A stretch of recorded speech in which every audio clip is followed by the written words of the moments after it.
용어만 토크쇼 직설 시작합니다. 먼저 주식시장 상황부터 살펴보겠습니다. 장현지 아나운서 전해주십시오.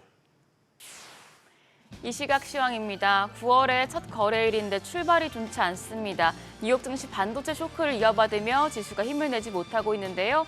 현재 코스피 0.41% 내림세로 3,172포인트, 코스닥도 0.17% 약세입니다. 795포인트에서 움직임 나타내고 있습니다. 수급 상황 보시죠. 코스피 매매 동향을 보시면 오늘은 외국인과 기관, 메이저 수급 주체의 양 매도가 나옵니다.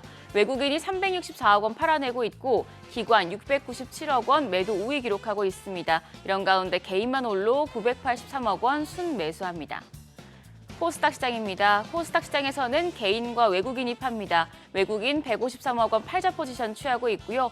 개인 역시 금액은 소폭이지만 41억 원 매도 우위 기록 중입니다. 이런 가운데 코스닥 시장에서는 기관만 홀로 197억 원 순매수하고 있습니다.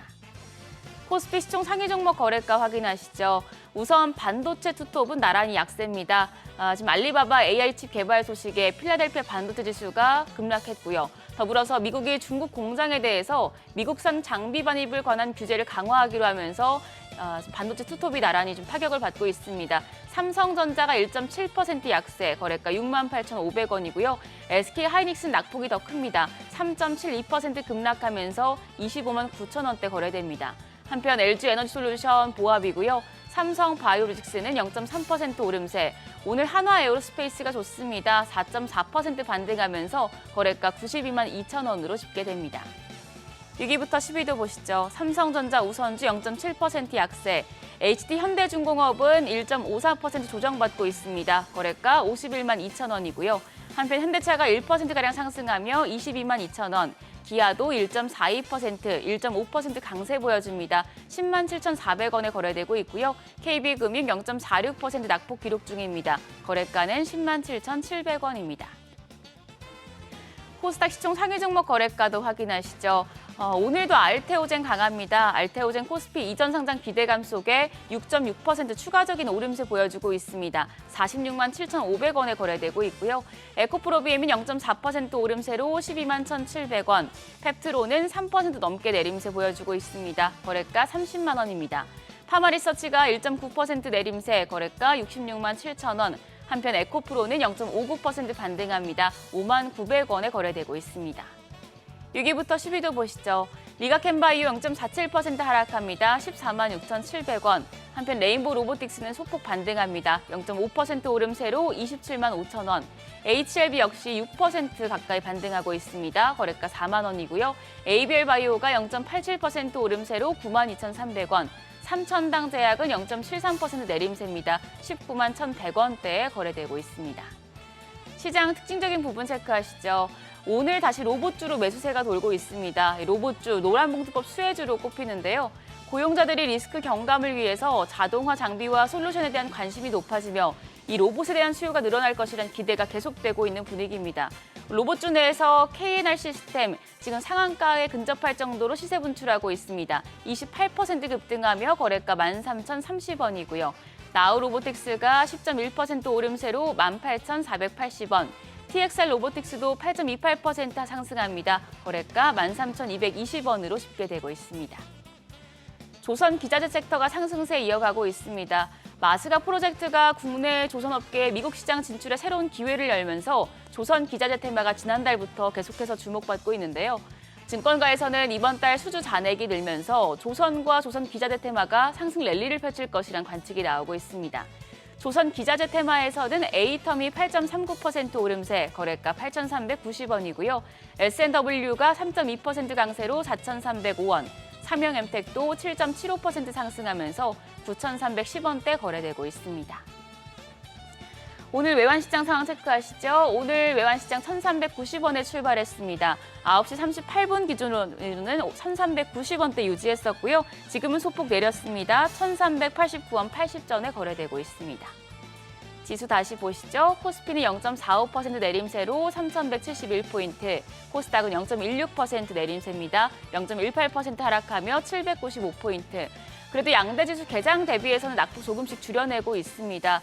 이제 오늘 끝까지 좀 매수세 돌 수 있을지, 테마가 있는 종목들로 매수세 이어지면서 지수가 낙폭 많이 줄여낼 수 있을지 체크하셔야겠습니다. 지금까지 시장 상황 전해드렸습니다. 네, 지난주 시장의 다양한 이슈들을 풀어보는 시장 따라잡기로 이어가겠습니다. 이경수 하나증권연구원 나오셨습니다. 안녕하십니까? 안녕하세요.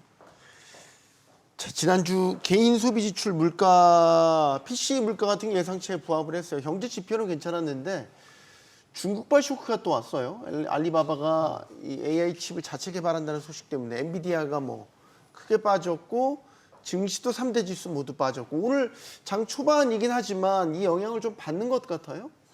네, 일단 뭐 IT의 비중이 크죠. 한국 같은 경우에는. 그래서 아무래도 이제 그 미국 증시 IT 측면 그리고 속스 지수가 이제 급락했다는 측면 3% 이상 하락을 했는데 이거에 비해서는 한국 증시의 영향력이 그렇게 크지는 않다 그렇지만 일단은 악영향에 좀 미치고 있다 이렇게 좀 보시면 될 것 같습니다. 물가 지표 같은 경우도 사실은 이제 잘 나왔죠. 뭐 잘 아시겠지만 근원 PC가 이제 예상치 부합을 했지만 이제 YY 기준으로 보면 2.9%입니다. 그러니까 이 연준에서 물가의 안정 수준을 갖다가 2%라고 이제 공식화했는데 2.9%이기 때문에 만약에 이게 다음 달이라든지 이제 3%를 찍는다라고 하면 상당히 좀 부담이 될 수 있는 그 표면적인 어떤 악재는 가지고 있다 이렇게 보시면 될 것 같습니다. 다만 일단은 9월달에 이제 금리 인하 가능성은 90% 이상 되는 것 같고요. 죄송합니다. 90% 가까이 되는 것 같고요. 그래서 일단은 지금 이제 어떤 이런 센티먼트 측면에서는 이제 호재와 악재, 거의 이제 악재가 조금 이제 더 많은 측면 그리고 어떻게 보면 지금 이제 계절성 많이 들어보셨을 겁니다. 이제 10월 결산이 많기 때문에 그리고 이제 정부 차원에서도 TJ 잔고가 계속 늘어나고 있기 때문에 미국의 통화량 자체가 계속 줄어들고 있는 그런 측면. 그래서 계절적인 측면에서 시장이 뭐 미국 시장이 좀 좋지 않은 그런 부분이 한국 시장에 좀 영향을 좀 많이 미치는 측면이 좀 있는 것 같습니다. 그리고 말씀 주셨던 것 같이 뭐 알리바바 AI 칩 관련한 그런 이슈도 IT 측면에서의 당연히 이제 부담이 될 수가 있겠죠. 일단은 엔비디아에 대한 어떤 그 점유율이 떨어진다. 지금 그렇지 않아도 전체적인 이 이익 그로스, 매출 그로스가 좀 떨어지는 과정에서 이렇게 이제 알리바바 AI 칩이 좀 올라온다. 이렇게 얘기를 하면 기본적으로 그 AI 버블에 대한 어떤 우려가 더 커질 수가 있겠죠. 그래서 이런 측면에서 좀 약간 그 계절적인 측면도 그렇고 이런 펀더멘털 측면에서 좀 악재에 조금 더 민감한 시장이 아닌가 이렇게 좀 평가를 하고 있습니다. 네. 이 미장도 이제 9월이잖아요. 9월장이 전통적으로 통계적으로 보면 상당히 부진한 장이라고 그러더라고요. 근데 때마침 지금 뭐 알리바바 쇼크라든지 전반적인 좀 시장이 많이 다운돼 있는 상태에서 9월장을 맞이한단 말이에요. 그러면 이전의 통계들이 또 맞다는 얘기가 될 것 같기도 하고요. 그래서 어떤 강력한 호재가 나타나거나 강력한 악재가 아니면 이런 계절성은 항상 그 좀 계속해서 반복되는 측면이 있습니다. 네. 미국의 결산이 이제 10월 달이라고 하고 그런 측면에서 보면 한국의 12월 달이라고 예상을 해보게 약간 좀 이제 같이 이제 비교해서 생각을 해보면 저희가 이제 12월 달에 어떤 그 기관들이 차익 실현을 해서 그 펀드의 어떤 그 성과를 이제 확정하는 그런 이슈가 많이 있긴 합니다. 그래서 이런 이제 연말 계절성이 지금 이제 미국 증시의 어떤 계절성하고 약간 좀 비교가 될 수 있다 이렇게 보시면 될 것 같습니다. 그래서 이제 그 약간 무리하지 않고 기존의 어떤 수익을 갖다가 이제 차익 실현하려는 그런 계절적인 심리적인 요인이 지금 부각이 되고 있다 이렇게 보시면 될 것 같고 그래서 이제 전체적인 어떤 그 지수 측면에서도 이런 현상이 일어나지만 미국 증시 안에서는 또 시장 성향도 약간 좀 달라집니다. 기존에는 이제 8월 달까지만 하더라도 죄송합니다. 7월 달 까지만 보면 미국의 그 스타일 측면에서 보면 성장형 컨셉, 뭐 이익 팩터라든지 거래 대금 상위, 고베타 이런 팩터들이 좀 많이 워킹을 하는데요. 9월 달부터 보면은 미국의 고배당 지수가 S&P 500을 아웃퍼폼하는 그런 모습이 9, 10, 11, 12월, 12월 달 4개월 연속 나타납니다.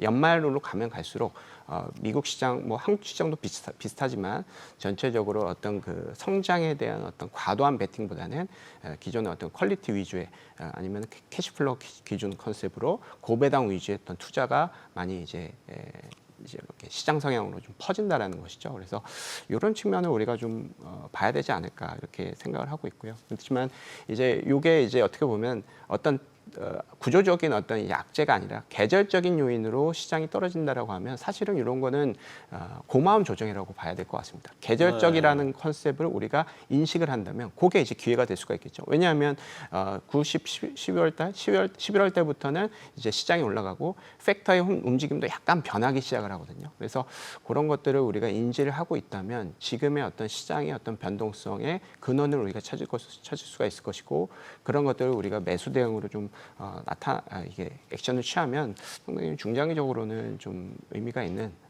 성과 측면에서 알파가 나타나는 그런 컨셉이 되지 않을까 생각을 하고요.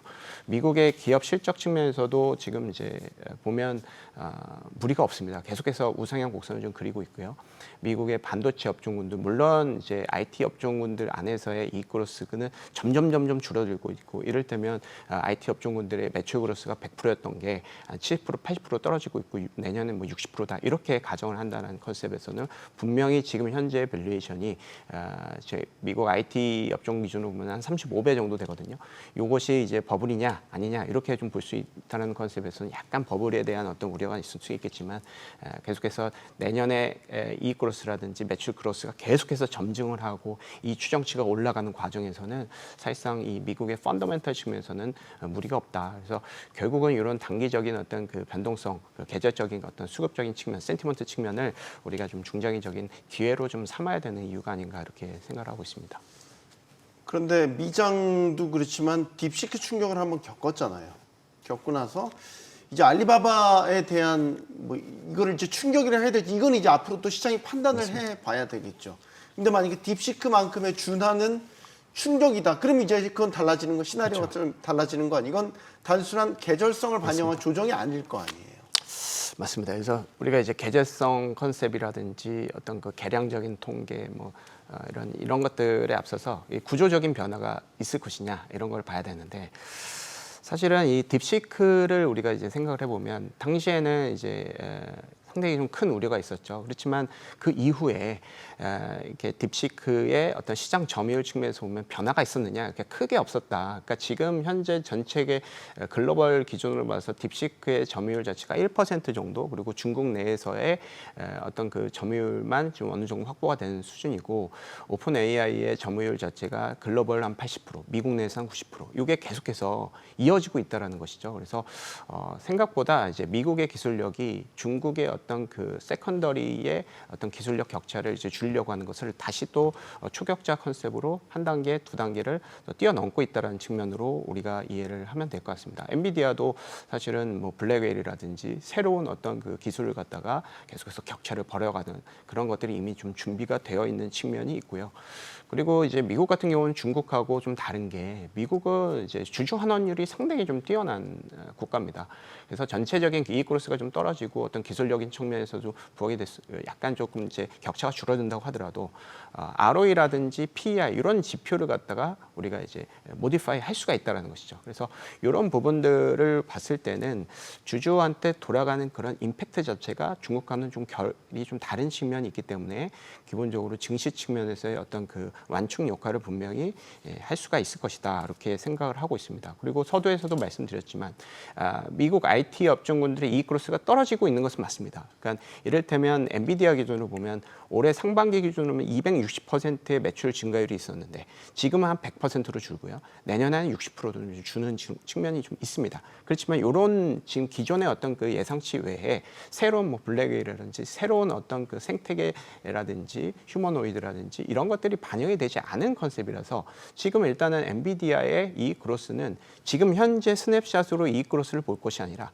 지금 실적 추정치를 올해 내년 얼마만큼 올라가느냐 그 올리는 그 임팩트 가속도가 얼마만큼 높으냐가 조금 더 중요할 것 같습니다. 그런 측면에서 지금은 엔비디아라든지 IT 기업들이 일부 대리라든지 마벨 실적에 약간 미스를 하긴 했지만 기본적으로 엔비디아 같은 경우에는 계속 실적 추정치가 실적 시즌 전후로 해서 튀어 올라가고 있다는 것이죠. 이 실적 추정치의 변화가 올라갔다는 것은 이 가속도 개념이기 때문에 내년, 내후년 조금 더 올라갈 수 있다라는 컨셉으로 볼 수가 있습니다. 그래서 저희가 보통 이익 모멘텀이라고 본다라는 것은 이익이 상향 조정이 되는 속도를 보는데 이런 측면에서는 크게 이익 측면에서는 뭐 크게 우려가 되는 측면이 모니터링 되지는 않습니다. 그래서 지금 어떻게 보면 지금 상황에서의 어떤 그 우려는 단기적인 계절적인 측면하고 약간 결부돼서 과장되게 우리가 우려 섞인 목소리로 우리가 좀 해석할 수 있겠지만 중장기적으로는 분명히 현재의 어떤 그 변동성은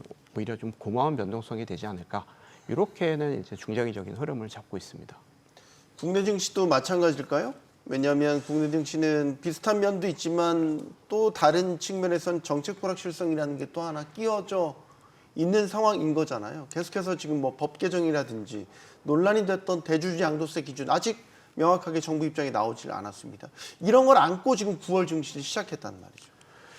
네, 그래서 지금 한국 같은 경우는 사실 펀더멘탈 측면이 이제 미국하고는 좀 다릅니다. 미국하고 중국이 이익 그로스가 좀 좋고 그 안에서도 이제 미국의 이익 모멘텀이 훨씬 좋다라고 정리할 수 있을 것 같고 그 다음에 이제 뭐 일본하고 그 다음에 이제 유럽 그 다음에 이제 한국이 이익 증가율 측면에서 이익 모멘텀 측면 가속도 측면에서는 가장 낮은 측면이 있습니다. 물론 이제 엔비디아 IT 미국 반도체의 이익 그로스의 추세로 가기는 하지만 ROE라든지 수익성 지표인 영업이익률 측면에서는 이 격차가 뭐 벌어지는 측면이 분명히 있습니다. 그래서 한국 안에서의 이익 그로스는 내년에도 뭐 한 15% 정도 성장하는 컨센서스는 있지만 이 컨센서스가 좀 떨어지고 이게 한국 안에서는 예를 들어서 한국 반도체가 좋다라고 펀더멘탈 측면에서 볼 수는 있겠지만 글로벌 측면에서 한국 반도체를 이제 선택할 수 있는 그런 옵션은 조금 줄어들게 되는 거죠. 그럴 가능성이 좀 줄어들게 된다라고 보시면 될 것 같습니다. 그래서 펀더멘탈 측면에서는 관세 우려도 그렇고 지금 한국의 어떤 그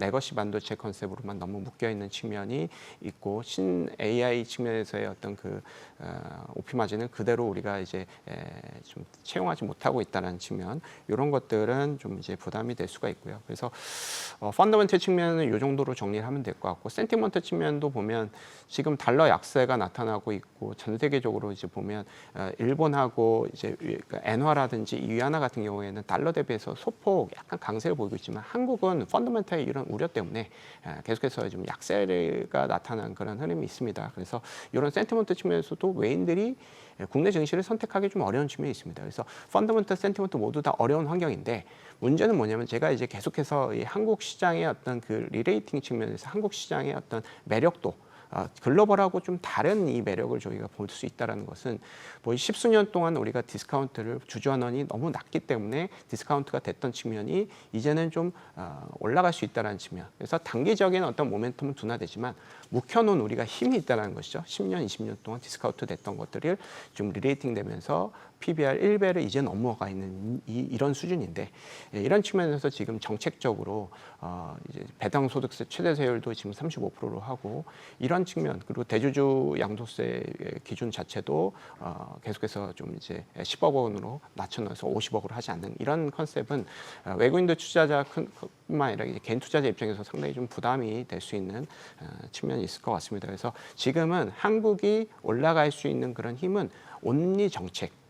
그래서 배당 소득세 최대 세율이 무조건 낮아져야지 그리고 대주주 요건이 무조건 50억으로 다시 올라가야지 이렇게만 되어야지 한국의 리레이팅 측면에서 유일하게 글로벌이 가지지 않은 그 리레이팅의 어떤 그 파워를 갖다가 계속 이어질 수 있다라고 생각을 하고 있습니다. 그래서 한국 증시 안에서는 글로벌의 센티먼트, 펀더멘탈 이거를 논외로 해서 지금 좀 다른 페이지로 좀 봐야 될 것 같고요. 그런 측면에서 정책적인 역할이 90% 이상으로 기여도가 높을 것이다 이렇게 판단을 하고 있습니다. 네, 지난 주말 사이에 또 예상치 못한 변수가 나온 건 중국 내의 반도체 생산 시설에 미국산 이 장비를 들일 때 일일이 다 신청하고 허가 받아야 되는 이제 이전에는 일괄적인 그 미국 정부와 협의를 맺어서 이런 것 없이 그냥 포괄적으로 다 자유롭게 반입이 가능했었는데 이제 이걸 다시 또 걸어버렸단 말이죠. 그러면 반도체 공정 특성상 계속 장비 업그레이드라든지 이런 소요들이 있는데 맞습니다. 다 늦어지고 결국 경쟁력 떨어진다 이렇게 봐야 될 것 같은데.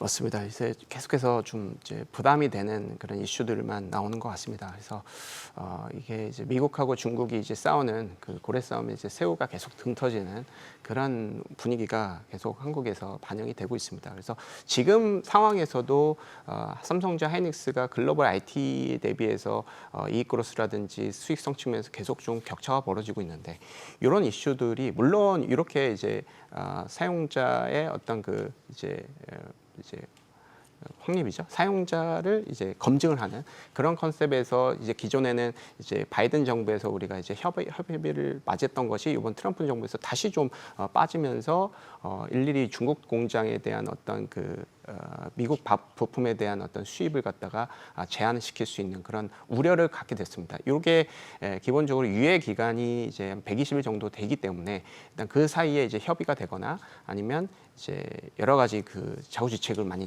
마련해야 되겠죠.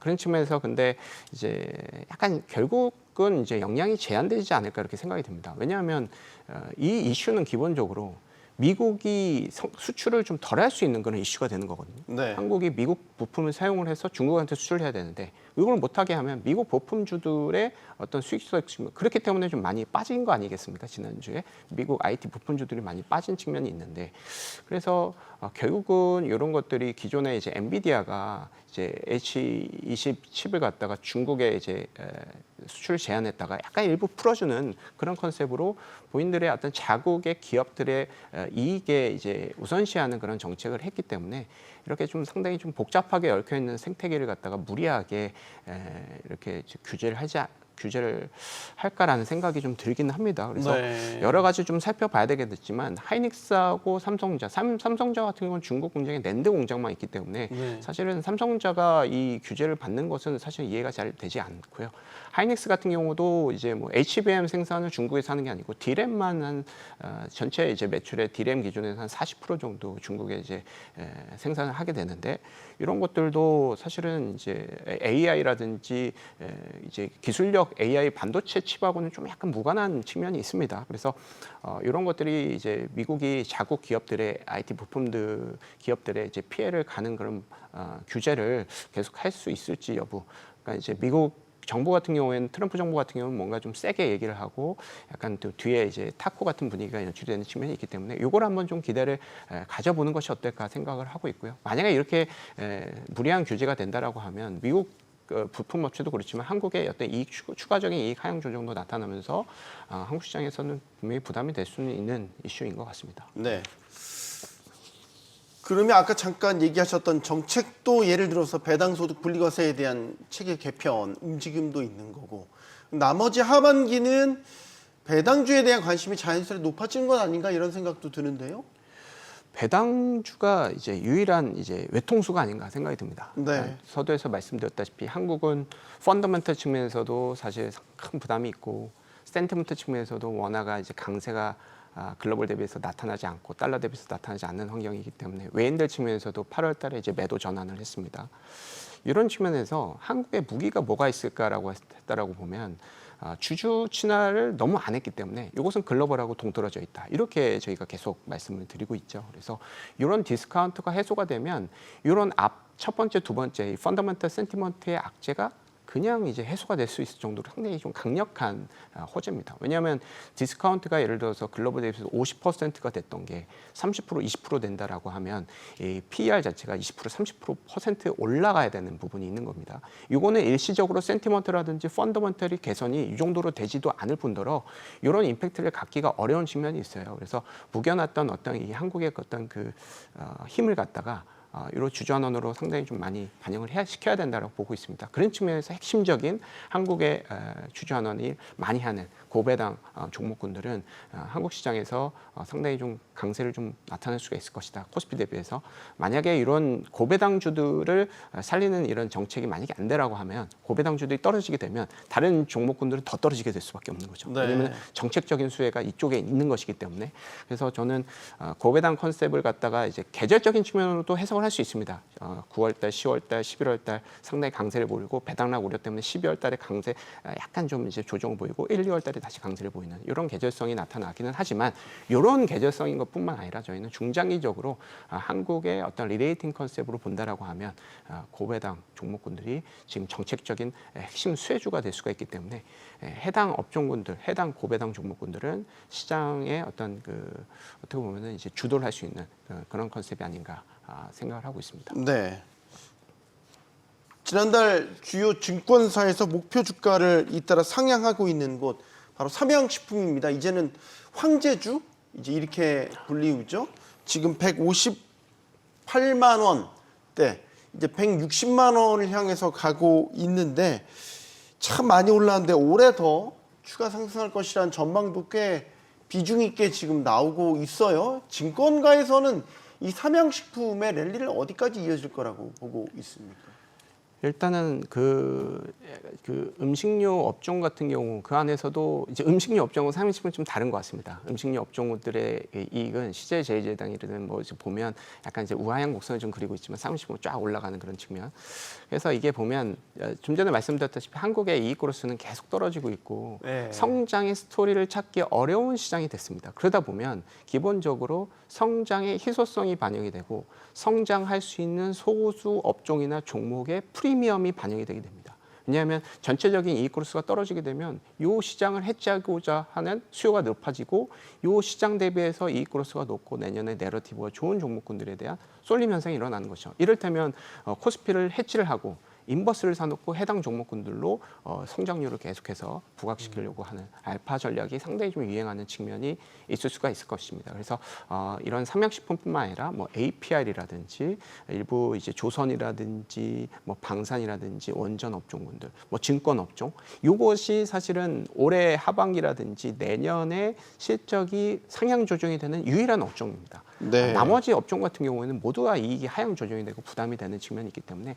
성장의 희소성 측면에서 해당 종목군들, 해당 업종군들, 소수의 희소성이 있는 종목군들이 성장 베이스가 있는 종목군들이 상당히 좀 수혜를 받는 그런 형국이 내년까지도 한국의 이익 그로스가 떨어지는 환경이기 때문에 상당히 이런 성장주의 희소성이 반영이 되는 장세가 계속 부각이 되지 않을까 이렇게 판단을 하고 있습니다. 알겠습니다. 시장 따라잡기 여기서 마무리하겠습니다. 하나증권 이경수 연구원이었습니다. 고맙습니다. 감사합니다.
이재명 정부의 첫 예산안이 공개됐습니다. 총 728조 원 규모로 사상 처음으로 700조 원을 돌파했는데요.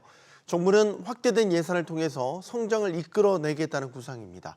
이전 윤석열 정부의 긴축 재정 기조와 달리 확장 재정으로 방향이 180도 달라진 거죠. 문제는 역시 한정된 재정입니다. 경제 활력이 떨어지면서 세수 기반이 약해졌지만 복지 확대 또 인구 구조 변화로 돈을 쓸 때는 많아졌습니다. 이런 상황에서 이재명 정부의 예산안이 우리 경제에 어떤 결과를 가져올지 지금부터 이야기 나눠보겠습니다. 함께해 주실 분들 소개해드리죠. 인천대 경영학부 홍기용 교수 나오셨고요. 가톨릭대 경제학과 허인 교수, 나라살림연구소 이상민 수석연구위원 나오셨습니다. 안녕하십니까? 네, 안녕하세요. 용감한 토크쇼 직설은 SBS BG 뉴스 앱과 유튜브에서 실시간으로 시청이 가능합니다. 이재명 대통령은 국무회의를 열고 내년도 예산안을 의결했습니다. 그러면서 뿌릴 씨앗이 부족하다고 밭을 묵힐 수 없다며 재정의 역할을 강조했습니다. 이 대통령의 목소리 직접 들어보시겠습니다. 뿌릴 씨앗이 부족하다고 밭을 묵혀놓는 그런 우를 범할 수는 없습니다. 씨앗을 빌려서라도 뿌려서 농사를 준비하는 게 상식이고 순리입니다. 네, 방금 들으신 이재명 대통령의 말, 이른바 씨앗론이라고도 별칭이 또 붙기도 했더라고요. 자, 그게 그대로 반영된 내년도 예산안이 나온 것 같습니다. 올해보다 8.1% 증액된 728조 원 규모로 2026년도 예산안이 편성됐습니다. 올해보다 141조 원 넘게 국가 채무는 증가를 하더라고요. 일단 지금 그건 아니겠습니까? 나라 빚이 늘더라도 일단 지금은 돈을 좀 풀어서 확장 재정을 통해서 성장의 엔진을 좀 되살려야 된다. 이런 취지 같습니다. 어떻게 평가하십니까? 네, 그 이재명 대통령께서 씨앗론을 말씀을 하셨는데 씨앗이 그것을 통해서 여러 가지 경제에 온기를 주기 위한 방법에는 물론 세금을 통해서 할 수도 있고요.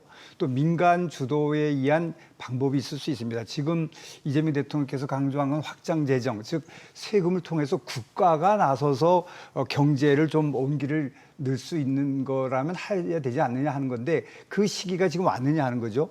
국가의 재정을 통해서 하는 경우는 보통 재난이나 어려운 이러한 특별한 경우에는 물론 재정을 확대해서 할 수는 있으나 그것을 통해서 경제 성장을 하는 것은 고도화된 그런 자본 시장에서는 매우 제한적입니다.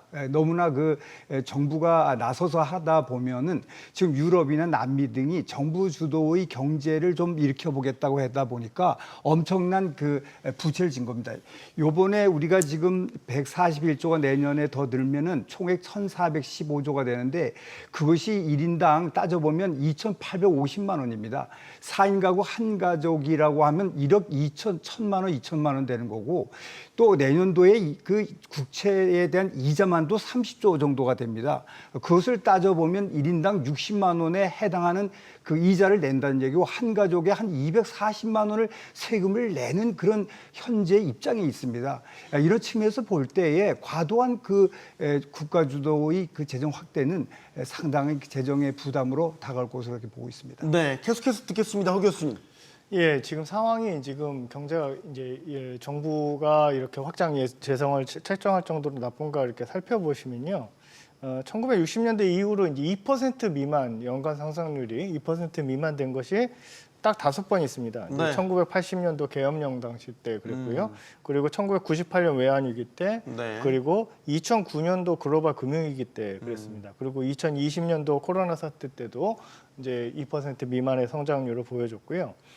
그리고 나서 이제 최근 들어서 이제 2023년도에 1.6% 그리고 올해 전망치도 이제 0.9% 정도이죠. 하는 보시면요. 그리고 내년 전망치도 이제 1.6%라고 하느니 지금 밝히고 있는 상황입니다. 물론 뭐 전망 기관에 따라서 조금 차이는 있겠습니다만 잠재 성장률이 이제 많이 하락했다라고 생각을 하더라도 2% 미만의 성장률이라는 거는 경기가 이제 부진하다라고 볼 수 있겠죠. 그래서 수요 측면에서 부양 정책은 필요한 것이 아닌가라고 생각을 할 수 있겠고요. 올해보다 증액된 금액이 지금 보시니까 54조 원 정도입니다. 네. 그래서 우리나라 GDP 규모가 한 2,500조가 지금 조금 넘기 때문에 전체 GDP에서 따져보면 약 2% 정도의 이제 증액이 있었다라고 볼 수 있겠는데요. 이거는 뭐 단기적으로 경기를 부양하겠다라는 측면에서는 좀 과한 것 아닌가라고 판단은 좀 듭니다. 왜냐하면 네. 아까 말씀드렸듯이 지금 내년도 경제 성장률 전망치가 1.6% 한은에서 그리고 잠재 성장률이 2%대라고 본다고 그런다면 우리가 GDP 대비로 한 0.5% 정도 수준이 이제 적당한 것 아닌가라고 생각을 할 수 있겠죠.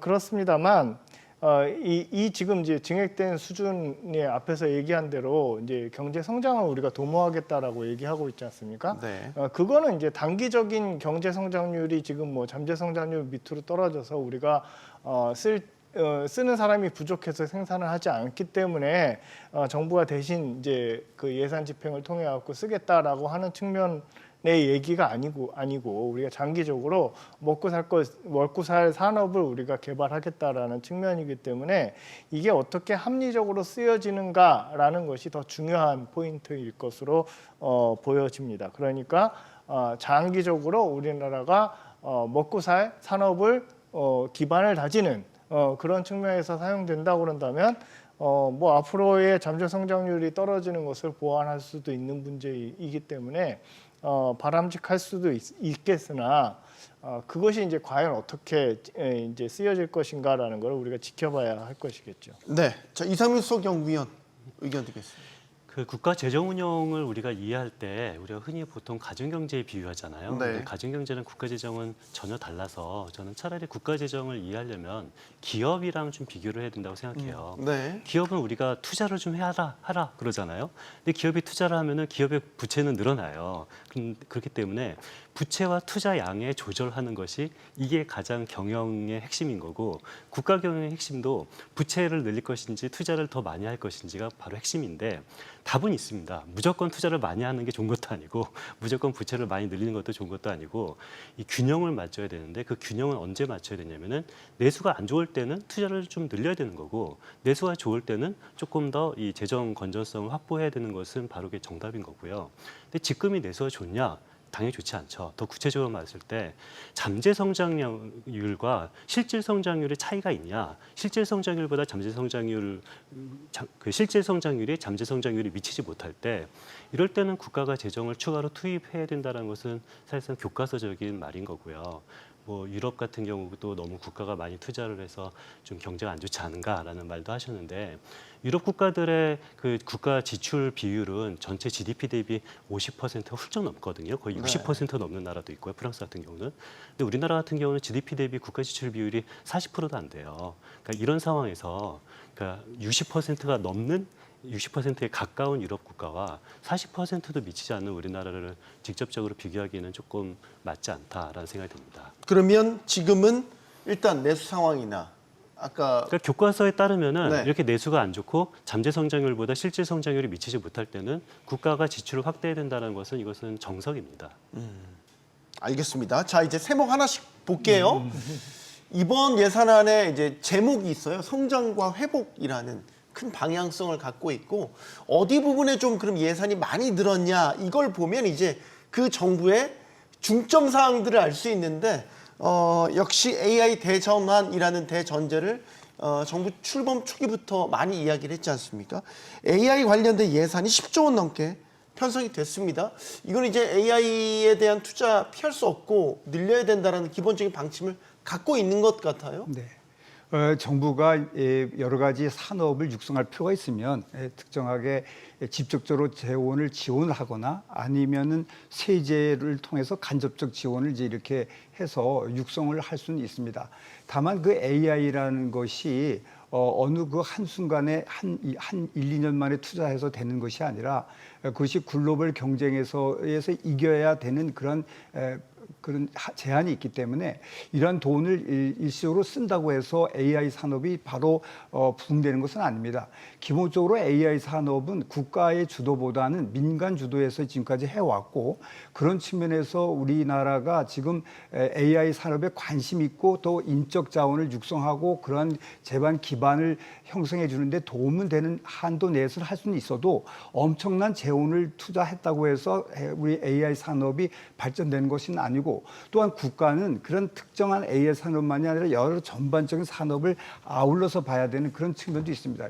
요번에 보면은 하드웨어적으로 GPU 같은 거를 뭐 2, 3조 원을 사온다든가 이런 것도 있는데 이런 것들은 기술의 진보에 따라서 바로 폐기될 수도 있고 새로운 기술에 의해서 또 다른 재원을 하는데 정부가 너무나 과도하게 이런 투자를 이런 지원을 하게 되 현금성 지원을 하게 되면은 그러한 그 탄력성을 잃어서 오히려 AI 산업에 발목을 잡힐 수도 있는 그런 문제가 있습니다. 그런 기술 진보와 함께 거기에 수익 창출이 이어져야 되는데 국가가 관여됐다는 것은 바로 민간에 가서 돈벌이를 하는데 직접적 연결에 장애 요인도 될 수 있어서 이렇게 AI에 너무 강조하는 것만이 좋은 것은 아니다. 다만 그 돈이 10조 원 정도가 되고 3조 3천억에서 한 6, 7조 원이 늘어나고 있거든요.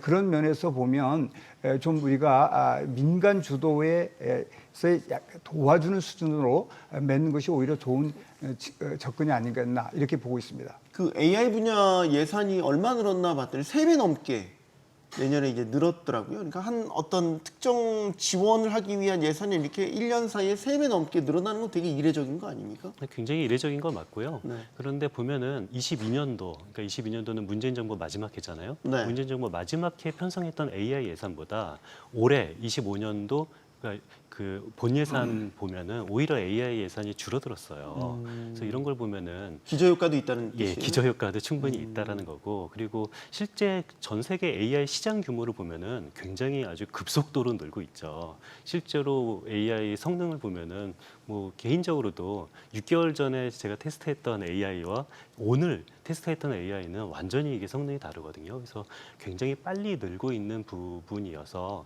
국가 투자도 조금 빨리 느는 것도 저는 바람직한 측면도 있다고 생각합니다만, 그런데 예를 들어서 그 김대중 정부 시절에 인터넷 투자를 굉장히 많이 늘렸잖아요. 그래서 우리나라가 인터넷이 꽤 기술 강국이 된 측면도 있고, 또 거꾸로 말해 부정적인 측면을 보면은 좀 버블이 터진 측면도 있잖아요. 네. 그래서 우리가 좀 옥석을 좀 잘 가려야 된다라는 생각을 합니다. 네.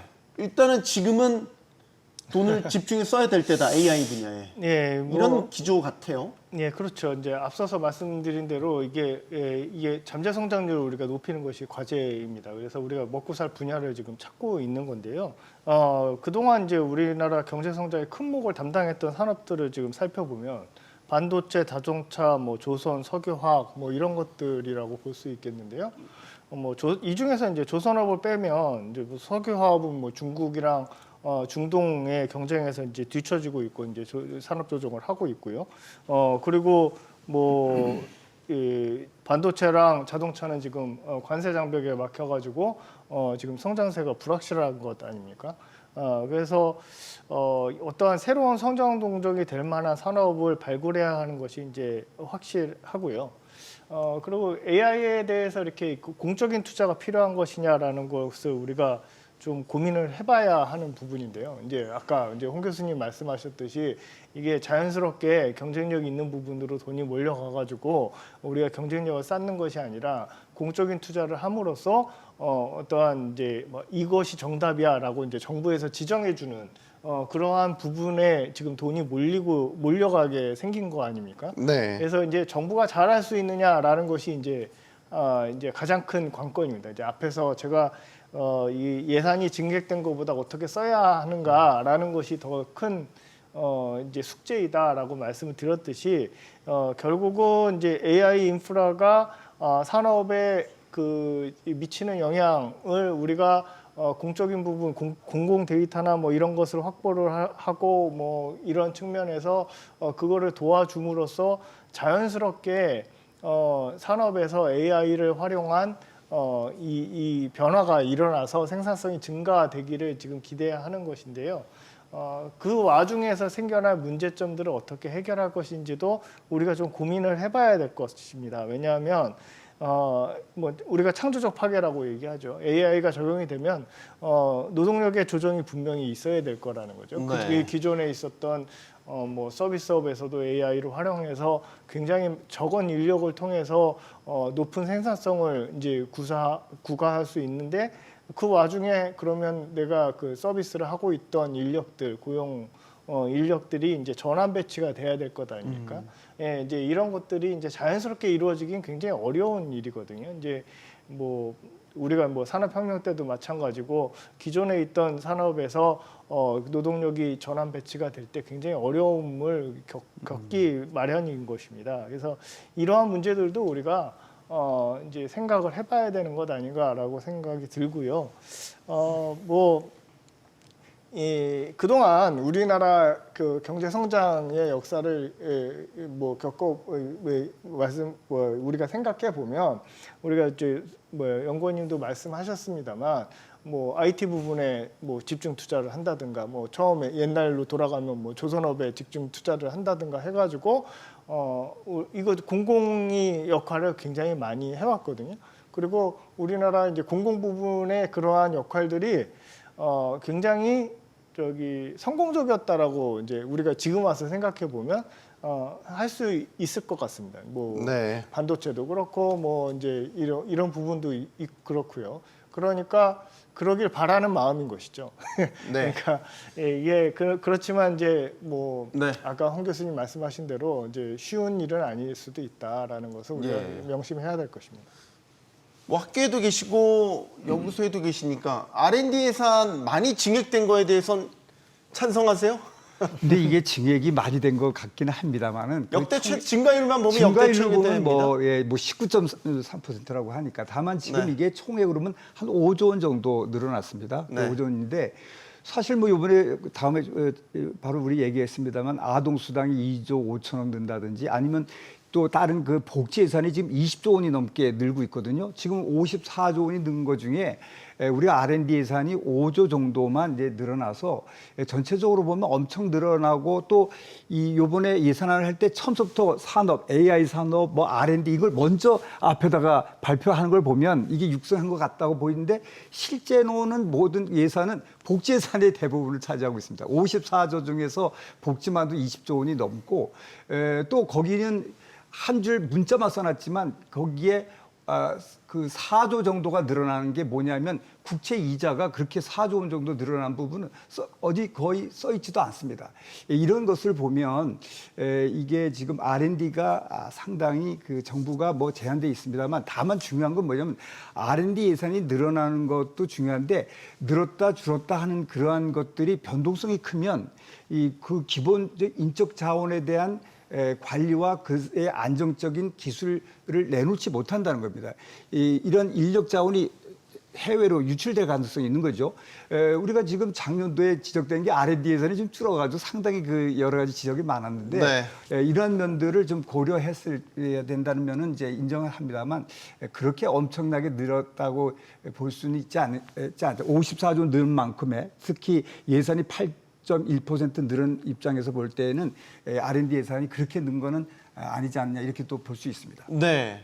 그러니까 이전 정부에서 많이 줄여놨던 걸 또 원복시키는 그런 측면이 있기 때문에 증가율 자체는 크긴 한데 네. 규모 자체가 크냐 꼭 그런 건 아니다라는 이제 말씀을 주신 것 같아요, 연구원님. 그러니까 증가율 굉장히 크죠. 근데 저는 그 증가율이 더 방향성을 볼 수 있다고 생각하고요. 근데 이전 정부가 24년도 R&D를 굉장히 많이 줄였죠. 그리고 25년 올해 본 예산 R&D는 다시 원상 회복을 시켰어요. 그래서 네. 그 말은 뭐냐면은 현재 25년 본 예산 R&D는 23년 수준으로 돌아갔다라는 거고, 그리고 이제 26년도에는 뭐 꽤 많이 늘렸다라고 저는 생각을 하는데, 물론 증가율은 R&D가 많이 늘었고 총량을 보면은 뭐 복지 예산에 비할 바가 아니죠. 그런데 국제 비교로 보면 또 그렇습니다. 우리나라는 이 국제적으로 OECD 국가 비교적으로 보면은 복지 국가는 사실 지출 비율은 가장 낮은 요 한 GDP 대비 한 12% 정도고 OECD 평균은 20% 넘어요. 그러니까 거의 2배 가까이 적고, 그 대신 또 R&D 투자, 경제 관련 투자 같은 경우는 OECD 국가 중에서 또 가장 많은 나라입니다. 네. 그래서 이 굉장히 여러 가지가 있는데 이 비율적으로는 내년에 많이 늘었고 절대 금액으로 보면은 복지보다는 조금 늘었고, 외국과 비교를 해보면은 다른 복지는 좀 적고 R&D는 상당히 많은 나라다. 지금도 다른 나라보다 R&D 투자 많은데 내년에는 더 많이 하겠다라는 그런 국가의 전략적 목표가 있다라고 저는 보여집니다. 교수님, 예. R&D 예산 예, 이거는 꼭 필요한 예산이라고 저는 생각이 듭니다. 학교에 많이 배정되잖아요. 아니 뭐, 뭐 제가 죄송합니다. 이렇게 질문을 드려서. 뭐 제가 정부 사업을 하는 거는 별로 없어서 네. 상관없습니다만 기초기술 개발이라는 것은 굉장히 우리가 이제 먹고 살려는 이제 그 산업을 개발하는 데서 굉장히 중요한 부분이고요. 그럼 뭐 앞에서 계속 얘기하셨습니다만 우리나라가 경제 성장률을 이 정도로 유지할 수 있었던 것, 뭐 2% 미만으로 됐던 게 몇 해 안 되잖아요. 이게 이렇게 높은 경제 성장률을 유지할 수 있었던 것 중에 또 한 가지가 이제 1990년대 이후 우리가 R&D 예산을 굉장히 많이 늘렸던 것이 이제 큰 몫을 차지하고 있습니다. 이게 네. 결국은 기술 개발이 우리가 뭐 인구가 줄고 있고 뭐 먹고 살 게 없는 그런 지금 산업 구조인 상황에서 R&D 예산을 이제 확보를 하는 것 자체는 굉장히 우리가 앞으로의 경제 성장을 위해서 중요한 과제이고요. 이런 것들이 이 정치적 논리에 따라서 이게 왔다 갔다 거리지 않았으면 하는 바람은 있습니다. 왜냐하면 뭐 갑자기 줄였다가 뭐 갑자기 늘리면 그동안 이제 뭐 저는 뭐 이과 쪽에 그 연구자가 아니라서 뭐 돈이 많이 들어가는 연구를 하고 있는 건 아닙니다만 이과 쪽의 얘기를 들어보면은 갑자기 연구원들 해야 되고 할 수밖에 없는. 네. 네. 네. 그리고 줄였다가 다시 늘리는 게 그렇게 쉬운 일이 아니라는 거죠. 이제 그리고 했던 실험을 보통 뭐 3년, 5년 이렇게 텀을 가지고 실험을 할 텐데 이거를 중간에 갑자기 뭐 이런 변화가 생겨가지고 유지할 수 없게 된다고 그런다면 지속적인 기술 개발이 이루어지기 어려운 부분이거든요. 네. 그래서 이런 것들이 지속성이 중요하다로 저는 생각이 들고 있습니다. 이상민 연구원님, 이번에 SOC 예산도 많이 늘렸거든요. 이제 SOC 예산은 소위 말해서 뭐 기반 시설들, 도로라든지 하천 정비 이런 데 들어가는 이제 예산이란 말이죠. 건설업체들이 되게 건설 경기가 어려워서 사실 우리나라 전체 성장률을 깎아먹는 부분도 분명히 있고 이게 되게 고착화된 지 꽤 됐어요. 그런 측면에서 좀 지원 차원에서 SOC 예산을 늘린 것 같은데 여기에는 공감하십니까? 일단 SOC 예산은 그렇게 많이 늘어나지는 않았습니다. 그러니까 뭐 올해보다는 내년도 늘어나긴 하는데 네. 전체 총지출 증가율에 비교했을 때 오히려 SOC는 그 평균보다도 늘어나지는 않았거든요. 7.9% 예, 늘었습니다. 그런데 총지출은 8% 이상 늘었잖아요. 네. 그렇기 때문에 평균보다 약간 미달된 면이니까 SOC 예산은 그렇게 늘어나지 않았다라고 평가하는 것이 저는 맞다고 보고요. 근데 SOC 예산이 늘어나지 않았을 때 어떤 장단점이 있느냐를 얘기를 해야 될 것 같은데 일단 SOC 예산은 이 내수 경기를 바로 즉각적으로 활성화하는 데는 분명히 도움이 됩니다. 그런 의미에서 내년도 분명히 내수 경제를 즉각적으로 활성화할 필요가 있는데 특히 건설 경기 부진이 요즘의 그 내수 악화의 가장 큰 원인이거든요. 그런 의미에서 SOC 예산을 뭐 총지출 증가율보다도 하회한 것이 이것이 맞느냐라는 문제의식은 저는 충분히 맞다고 보는데 문제는 돈이죠. 그러니까 우리는 SOC 예산도 늘리면 좋겠고 R&D 예산도 늘리면 좋겠고 복지 예산도 늘리면 좋겠는데 네. 셋 다 할 수 있는 돈은 없는 거예요. 그랬을 때 어쩔 수 없이 R&D를 늘리고 그 대신 SOC를 늘리지 않았다라고 국가가 선택한 것 같고요. 근데 우리나라가 SOC 경기에 따라서 굉장히 경기 변동폭이 큰 게 전체 경제 비중 중에서 SOC가 차지하고 있는 비율이 굉장히 높습니다. 보통 OECD 평균보다는 1.5배 정도 높거든요. 근데 이것이 자전거처럼 이게 좀 속도를 줄이면 무너지는 거가 있기는 한데 저는 좀 연착륙을 할 필요가 있다. 그래서 뭐 필요하기는 하나 이 SOC를 언제까지 이렇게 OECD 평균 1.5배로 유지할 수는 없으니까 좀 급박하게 줄이면 안 되겠지만 조금 천천히 줄이는 연착륙은 필요하고 그 대신 뭘 해야 되냐? R&D 같은 좀 이 기술 개발을 하는 것이 저는 원칙적으로는 맞다고 봅니다. 네. 다만 좀 진통은 있을 수 있겠죠. 알겠습니다. 자, 이재명 대통령이 자신이 이제 공약으로 내건 것 중에 하나가 이제 기본사회라는 게 있습니다. 이 기본사회도 내년도 예산안에 본격적으로 반영이 됐습니다. 그 출발점이라고도 볼 수 있겠는데 하나씩 짚어보죠. 이것도 예를 들면 이런 겁니다. 아동수당 지금은 이제 만 7세 이하 아동에게 월 10만 원씩 지급이 되는데 이게 이제 한 세, 1세 더 늘어나게 됩니다. 만 8세도 받을 수 있게 되는 거죠. 자, 이게 복지 예산이라는 게 이게 줄이는 게 어렵잖아요. 늘리는 건 쉬운데 한번 늘리고 나면 줄이는 게 어렵잖아요. 그래서 그런 측면에서 너무 빨리 늘어나는 것 아니냐라고 우려의 시각도 있더라고요. 요번 예산의 그 특징이 복지 예산에서 새로 신규되는 경우가 상당히 있고요. 물론 아동수당은 이미 현재 하고 있었습니다. 그래서 이제 다만 우리 뭐 뒤에 다시 더 말씀드리지만 새로운 것도 많이 만들어서 이게 이제 앞으로 고착화되면 큰 재정 수요가 있게 이제 되는 문제가 있을 수 있는데 이번 아동수당은 연도를 7살까지 줬던 걸 이제 8살까지 이제 확대하고 최종적으로 이제 13살까지 계속 늘려나간다는 얘기입니다. 네. 근데 올해만도 이게 내년도에 2조 5천억이 이제 아동수당이 이제 나가게 되는데 이런 아동수당에 대한 확대는 궁극적으로 문제는 이게 소득의 차이를 주지 않고 그러니까 아동이면 그냥 이렇게 돈을 일괄해서 주는 게 있고 다만 수도권이냐 비수도권이냐 인구 감소 지역이냐 하는 그런 정도로 이제 올해는 하겠다는 얘기, 내년에 하겠다는 얘기입니다. 그런데 그게 차이가 뭐 큰 건 아닙니다만 최대 12만 원 정도와 10만 원 차이 한 2만 원 차이가 이제 나게 되는데 이것이 엄청난 재정 수요를 차지하고 있다는 면에서 앞으로는 이 아동이라도 부모의 소득의 차이에 따라 차등 지급하는 등 뭔가 대책이 없으면 엄청난 그 재정 수요를 갖고 온다는 면에서 보면 상당히 우리가 검토할 부분이 아니겠나 이런 생각을 갖고 있습니다. 네, 아까 이제 아동수당도 있지만 일가정 양립에 관한 예산도 있고 돌봄 관련 예산도 있고 조금씩 다 부분마다 증액이 다 됐어요. 그리고 이제 어르신 관련 예산들도 있죠. 그러니까 복지 예산이라는 게 이런 식으로 이제 커지는 거에 대한 장점도 있지만 부담도 분명히 커진다.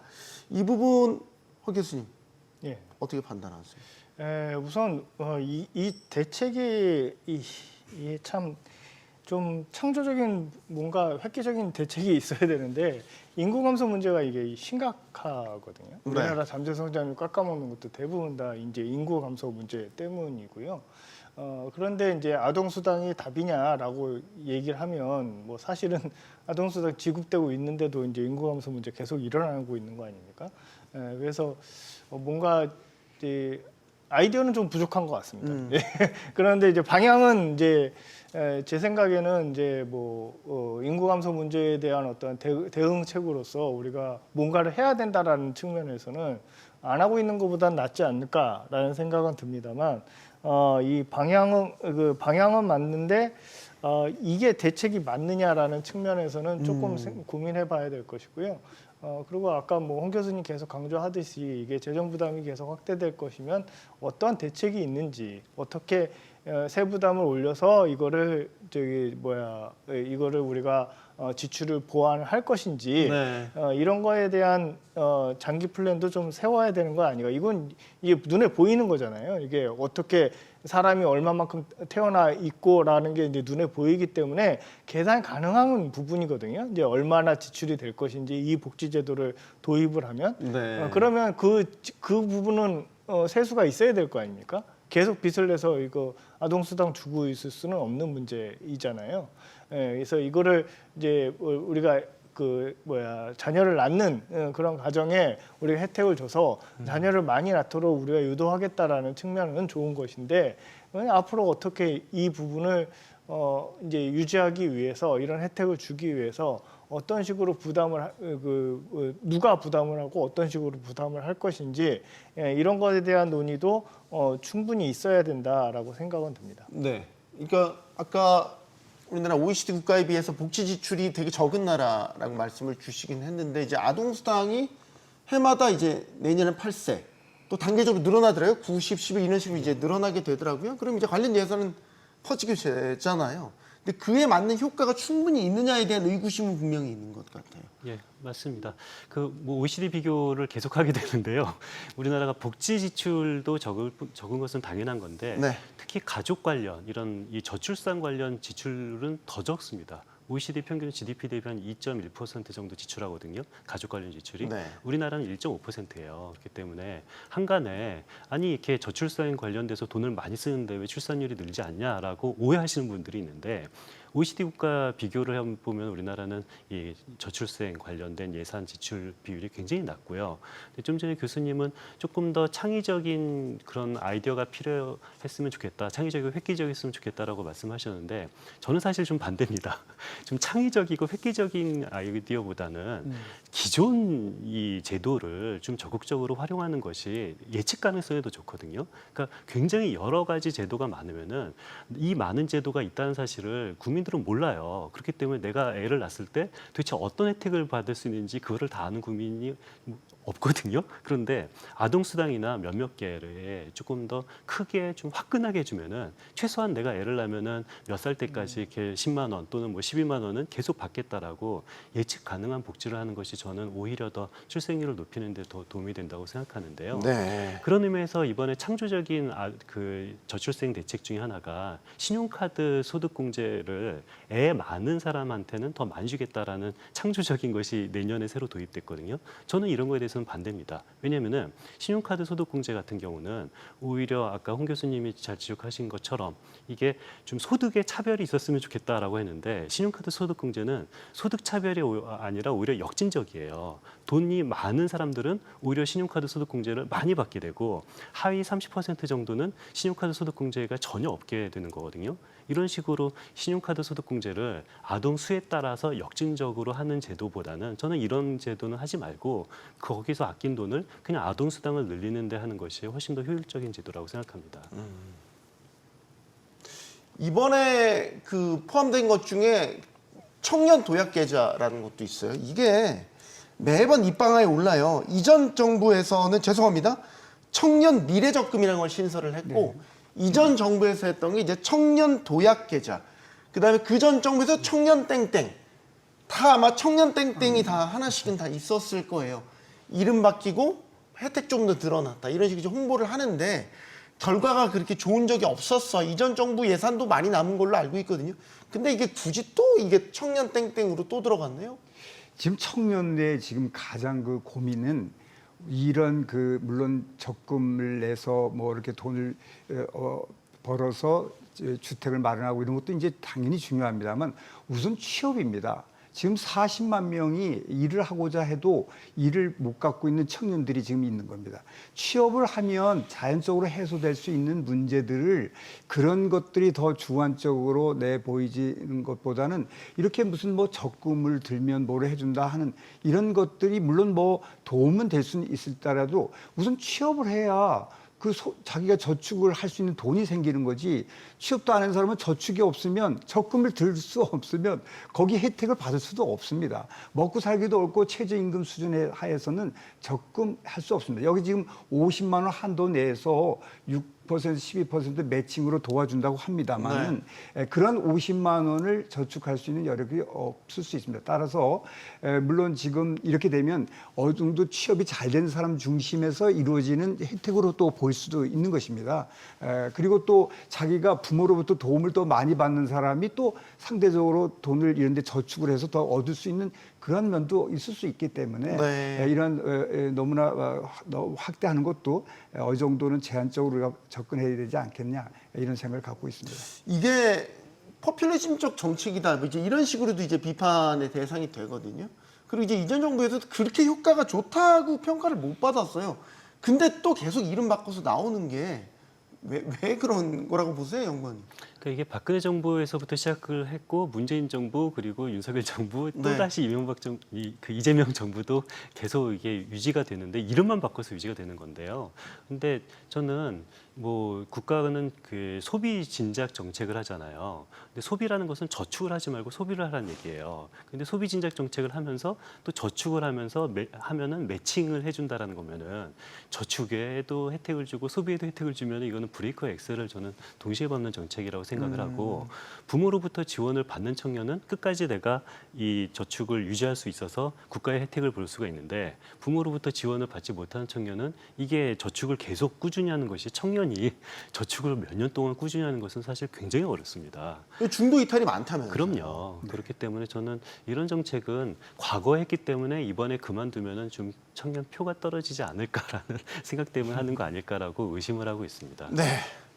이재명 대통령의 대선 공약 중에 하나가 또 농어촌 기본소득이라는 게 있는데 이게 내년에 시범 도입 예산이 배정됐습니다. 그래서 인구 소멸 지역 6개 군을 대상으로 월 15만 원씩 지급하겠다. 이것도 이제 시험대 위에 오른 거예요. 어떻게 보면 크게 보면 이제 기본사회, 기본소득이라는 바운더리 안에 들어가는 건데 어떻게 평가하십니까?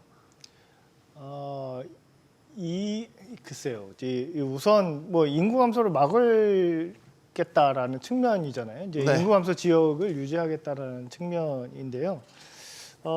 그 지역에 이제 어떠한 적절한 사업을 유치할 수 있도록 도와주는 것, 뭐 이런 것들이 더 도움이 되지 않을까요? 이제 이게 뭐 그 지역에 살면 얼마를 주겠다라는 것이 아니라 내가 뭐 그 지역에다가 뭐 어떠한 제가 이번 방학 때 이제 대만을 다녀왔는데요. 네. 대만에 보시면 타이중이라는 지역이 있는데 이제 중부입니다. 네. 그럼 거기에 TSMC가 이제 자리하고 있거든요.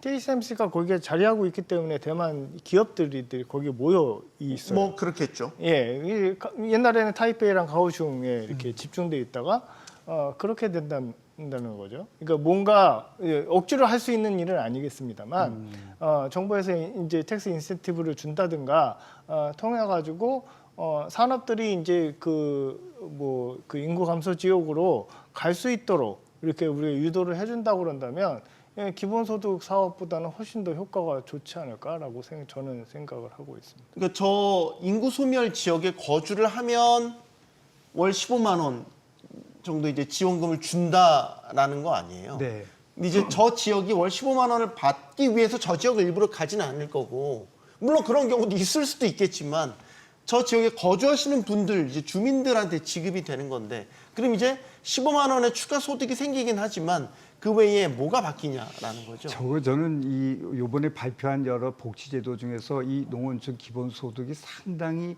논란이 앞으로 있을 거라고 저는 이렇게 직감이 옵니다.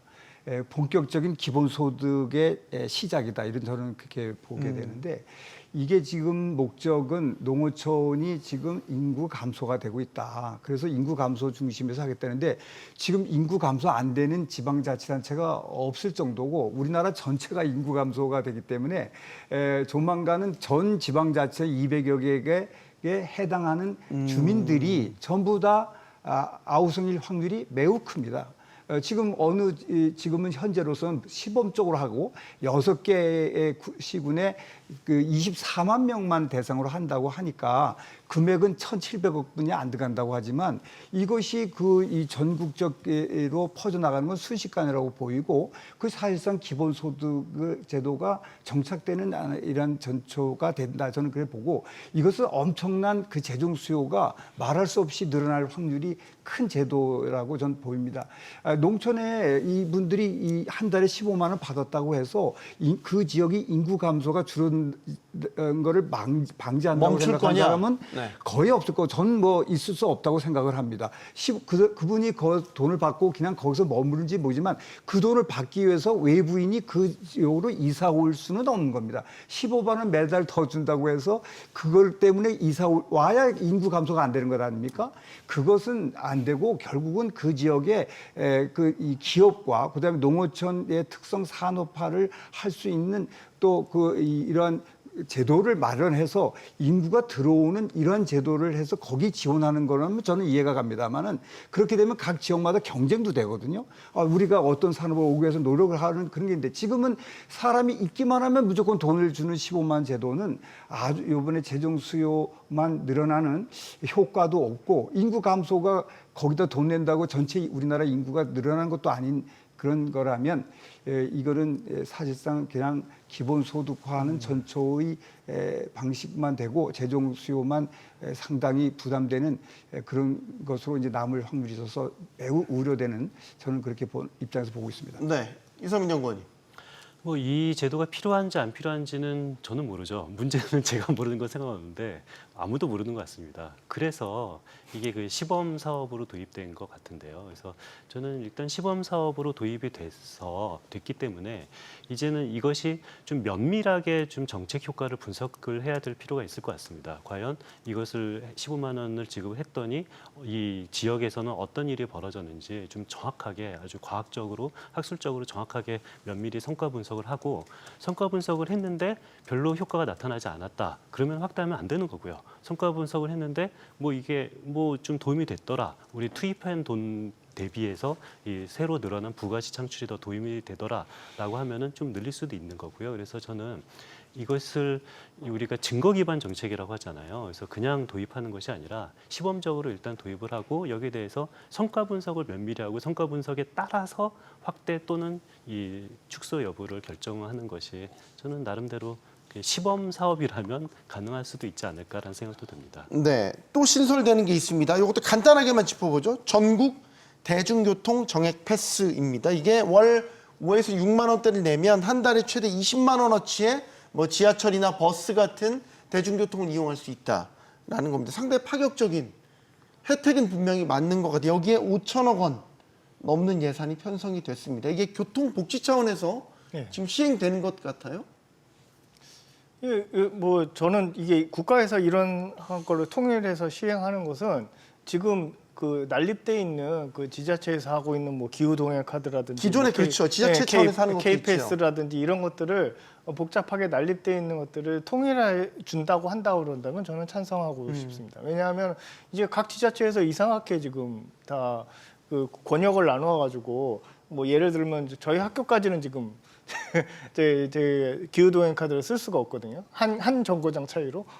그래요? 예, 그러니까 아, 이제 예. 뭐 그것 때문에 저는 KPS를 쓰고 있고 뭐 네. 이게 굉장히 복잡하단 말입니다. 지금 그 사용자 입장에서 봤을 때는 이거를 이게 전국적으로 통일해 준다 그런다고 그런다면 좀 뭐 지자체 재정 부담도 덜어질 수도 있고요. 이게 국가 재정으로 통일이 된다고 그런다면요.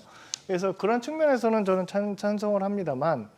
뭐 이게 대중교통을 지원하는 것은 기후 측면에서 기후 위기에 대응 측면에서 탄소를 줄인다는 측면에서는 또 뭐 이렇게 우리가 포장을 할 수 있을 것 같습니다.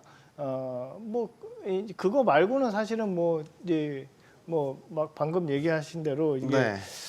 이게 포퓰리즘이 아니냐라고 볼 수 있겠죠. 이제 뭐 이렇게 지원을 한다고 그래서 뭐 지하철 공사라든지 뭐 이런 게 손실이 다 메꿔질 것이냐 이거 뭐 이런 식으로 해서 그 지하철 공사의 그 손실이 메꿔질 수 있다고 그런다면 뭐 그게 반대쪽이지 않겠습니까? 네. 되려 사용자가 많아지고 지하철 공사에서 이제 손실이 커지고 그러면 또 정부에서 또 그거를 이제 지자체에서 그 지원을 해줘야 되는 그런 상황이 될 것이기 때문에요. 그런 거에 대한 그러니까 이 제도를 시행하는 건 뭐 시행한다고 치지만 이거를 시행함으로써 일어날 수 있는 그 다음 효과들. 를 어떤 식으로 누가 부담을 할 것인지 이거를 함으로써 국민은 부담이 적어졌지만 뭐 운송 회사들은 이제 부담이 커질 것이고 그럼 뭐 그것에 대한 손실은 지자체가 지금 떠안고 있는 거잖아요. 네. 그러면은 이제 지자체에 대해서 어떤 식으로 그 손실이 발생하는 거를 어떤 식으로 디자인을 했는지 이런 것들을 우리가 좀 소상히 좀 알아야 될 것으로 보여집니다. 하나 또 이렇게 짚어보죠. 그 이재명 대통령의 주요 공약 중에 하나가 서울대 10개 만들기. 이 공약도 있습니다. 여기에 또 예산 편성이 됐습니다. 거점 국립대학에 8,733억 원을 투입한다고 합니다. 이건 어떻게 보세요? 지금 그 서울대 중심으로 보면 그 지방 국립대가 예산이 한 3분의 1뿐이 안 됩니다. 그러니까 거기에 서울대 수준의 예산만 지원만 해도 서울대하고 동일하게 된다고 예산을 투입하면 서울대처럼 된다. 근데 우리 국민들은 거기에 어떤 그 예산 규모에 의해서 서울대와 지방대를 구분하는 게 아니라 실제로 글로벌 경쟁에서 이길 수 있고 최고의 인재를 배출할 수 있고 우리가 외국에 가지 않아도 한국에서 최고의 인재로서 자기 커서 글로벌에서 경쟁력 있는 인적 자원이 된다는 것을 그런 전제 속에서 서울대 같은 사를 만들다고 하는 것이지 네. 지금 지방의 예산만 더 집어넣어서 3분의 1이 안 되니까 더 넣으면 당연히 서울대 같이 예산 규모 된다. 이것은 상당히 그 검토돼야 할 부분이라고 저는 보고 있습니다. 네. 요거는 학교에 계신 허 교수님께 또 의견을 예, 좀 뭐, 드릴까요? 예, 앞에 얘기로 돌아가는데요. 그러니까 왜 그럼 지방 대학들이 이제 경쟁력을 잃어버리고 있느냐? 산업이 없어요. 부산도 그렇고 뭐 광주도 그렇고 뭐 산업이 없습니다. 우리 거기서 졸업해가지고 그 로컬에 있는 기업들한테 취업을 할 수 있느냐? 뭐 그런 것도 아니라는 거죠. 예, 그러니까 그쪽에 이제 산업이 좀 육성이 되는 것이 더 먼저이지 않을까 저는 생각이 그렇게 들거든요. 그러니까 네. 왜 수도권에 대학들이 몰려 있냐? 저도 전남대에 잠깐 있었습니다만 왜 그러면 그 좋은 대학이 경쟁력이 떨어지느냐?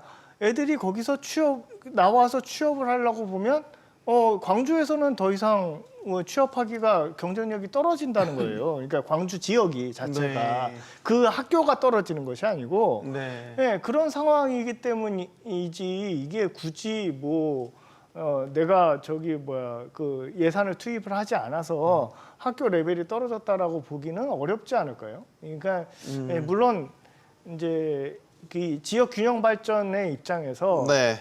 거점 국립대들을 지원한다는 것은 뭐 예전부터 계속 해왔던 정책입니다만 그거를 통해서 학교 수준이 올라갔느냐라는 것은 또 다른 얘기. 퀘스천 마크가 남는다. 네, 그러니까 뭐 학교 네. 수준은 자체는 그 주변에 있는 어떠한 수요처, 네. 그러니까 졸업생들에 대한 수요처 이런 것들이 더 중요한 역할이지 않을까 저는 생각해 봅니다. 자, 이상미 연구원님께는 마지막으로 이번 예산 편성과 관련해서 이제 재정 적자 꽤 많이 늘어나거든요. 내년에 이제 이렇게 되면 1,400조 국가 채무 늘어나게 되고 지금 적자 국채 110조 발행해야 됩니다. 이게 이제 지출 구조정 다 하고 나서도 이렇게 해야 되는 거예요. 꽤 부담스럽지 않나요? 이 정도 수준이? 뭐 부담은스럽죠. 근데 부담은스러운데 이게 얼마나 부담이 큰 정도인지는 좀 정확하게 따져봐야 되는데요. 그래서 뭐 내년도 처음으로 GDP 대비한 국채 양이 한 50% 돌파한다. 뭐 그런 보도가 있는데, 근데 좀 기억을 되돌려 보면은 이런 보도는 굉장히 오래전부터 봤던 것 같아요. 이게 22년도부터도 이게 내년도 처음 21년도부터 나왔습니다. 22년도부터 이 GDP 대비 국채 비율이 50% 돌파한다라고 보도가 나왔었거든요. 왜냐면은 그 당시 20년, 21년 그 중기 계획이 있어요. 중기 재정 계획에 따르면은 우리나라는 22년도부터 GDP 대비 50% 이상 국가 채무 비율을 돌파할 거다라고 나왔어요. 근데 실제로는 22년도 아니라 내년 26년도부터입니다. 올해 중기 재정 계획에 따르면은 29년도에 58% 국채 비율이 돌파한다고 그러거든요. 그런데 20년에 나왔던 코로나 때 나왔던 중기 재정 계획을 보면은 24년도에 58%를 돌파한다고 나왔어요. 그러니까 무슨 말이냐면은 계속 이 국가 부채 비율 예측치는 실제보다 너무 좀 과장됐던 그런 중기 재정 계획을 했다라는 사실을 알 수가 있는 거고요. 그래서 보면은 저는 그 채무가 늘어나는 건 뭐 당연히 좋을 건 없는데 GDP가 늘어난다면은 GDP 대비 국가 채무 비율이 중요한 거잖아요. 그래서 GDP를 늘리는 거가 저는 좀 더 중요하다라고 생각을 합니다. 네. 자, 사상 첫 700조 원대 슈퍼 예산이 편성됐습니다. 재정이 성장의 마중물 역할을 하도록 과감하게 빚을 내겠다는 건데 이 씀씀이가 커질수록 더 세심하게 관리하고 또 더 엄한 잣대로 감시하는 것도 중요합니다. 토론 마치겠습니다. 여기는 모든 경제가 모이는 SBS 비즈입니다. 시청해주셔서 고맙습니다.